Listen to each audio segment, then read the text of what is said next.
Assalamualaikum warahmatullahi wabarakatuh. Selamat siang anak-anak semuanya. Bagaimana kabarnya? Sehat ya? Saya harapkan anak-anak semuanya sehat walafiat. Walaupun kita pembelajaran tidak bertatap muka, kita via daring. Jadi anak-anak semua tentunya tetap semangat mengikuti pembelajaran Bapak. Untuk kali ini kelas 5, Bapak akan mengajarkan tentang materi selanjutnya. Itu apa materinya? Kurban.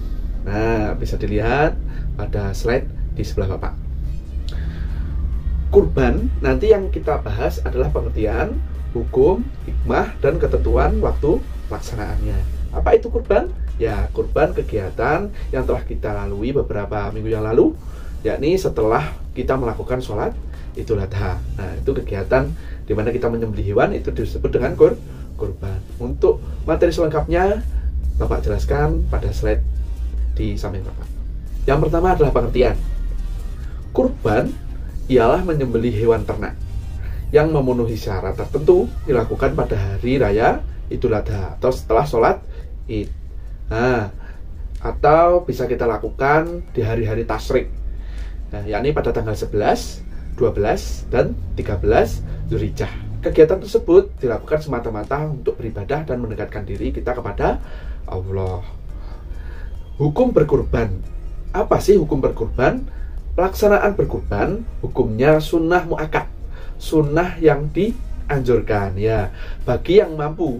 Nah, ini catatannya bagi yang mampu. Bila mana seorang dikatakan mampu, sudah memenuhi kewajibannya, sudah memenuhi nafkah-nafkah pada keluarganya, dan dirasa hartanya itu cukup untuk berkurban, maka dianjurkan untuk menyembelih hewan dijadikan berkurban. Itu dia. Nah, yang selanjutnya yakni jenis-jenis hewan kurban. Jenis binatang apa sajakah yang boleh digunakan untuk berkurban? Nah, tidak sembarang binatang itu bisa digunakan untuk berkurban. Ada ketentuannya. Yang pertama, binatang apa saja? Unta.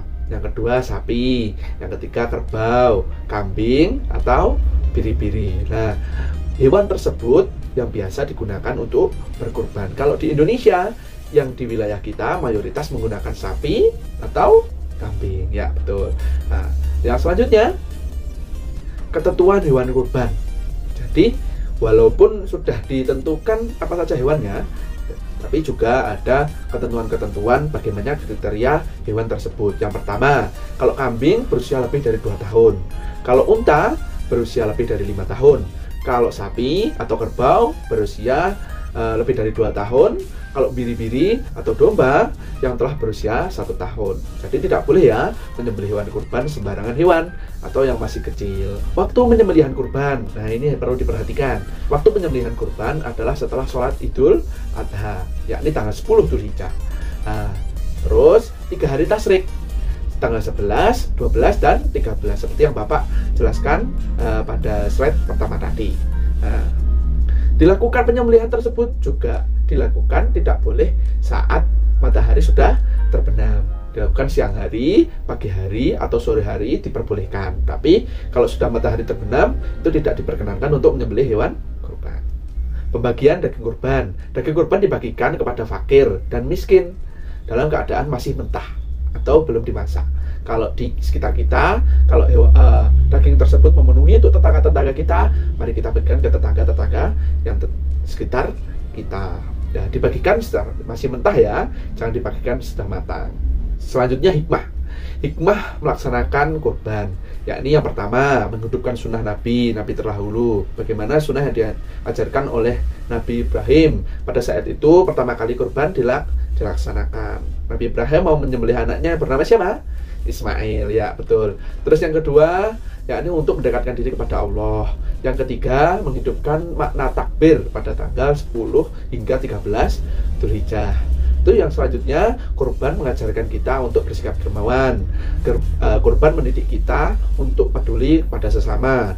Terus mendidik kita untuk membunuh sifat-sifat kebinatakan pada manusia. Oke, itu saja materi dari Bapak kali ini tentang berkurban.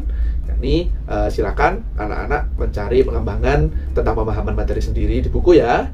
Nah, nanti untuk tugasnya bisa Bapak kirim di grup WA. Terima kasih. Assalamualaikum warahmatullahi wabarakatuh.